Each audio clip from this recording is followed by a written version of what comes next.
When I started last year, like working here, I became the science coordinator. The problem here, like every other school in New York City, is the students did not finish the required labs, or a lot of the students missing labs, or the required labs to for the regions.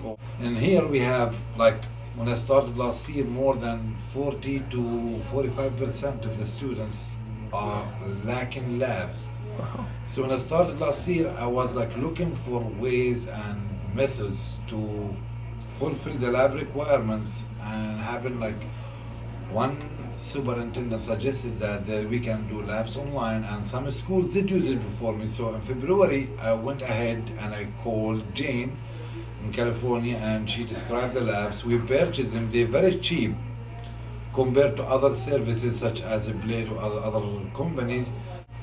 We purchased more than 20 to 25 classes. Classes were available for AP Bio, for Earth Science, Regions, for Living Environment, Biology, for Chemistry, for Physics. We have labs online to be done like as homework.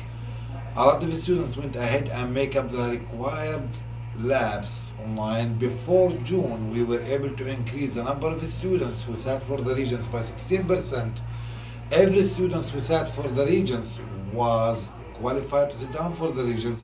Wow. Labs online are not a joke. They are exactly even better than real labs, because the students are able to to view the experiment, and they have graphic software where the student doesn't have to go ahead and use the graphing papers. There's a graphing software that come with it. If the graph is exponential or linear or quadratic or whatever kind of a graph, it will be generated. The students will be able to take a quiz before and a quiz after. The quizzes are good as Regency prep for the students. The students are used to it now, and the teachers are using it as backup if a student is absent or late to a lab or sick, and the teacher doesn't have to repeat the lab or give makeup labs. Like in the class, they just give the assignment for the students and they take it home and do it. Some teachers do it as Regency prep, and some teachers do it like even though they have the labs in class, they give it as a homework. Like my physics class, I went ahead and I used it. I have fabulous job done by my students.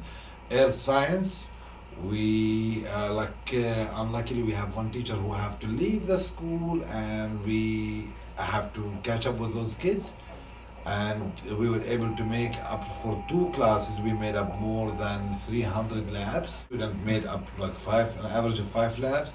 Dr. Feinberg used it also as, and he has 5 earth science classes. He was able to use it in his classes. Dr. Turner used it in his classes. Dr. Lu used it, and Miss Ha used it. Miss Bascom used it, and Mr. Ramadan used it, and it's amazing. It raises our numbers up, and it's a good tool.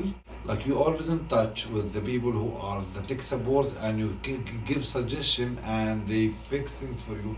Like for example, last June, how can I keep a record of all these labs? They came with the archive button, and they were able to archive them in CDs for me.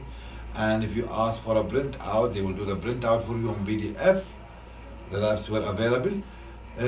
Beside that, they always are open to suggestions, and that's all.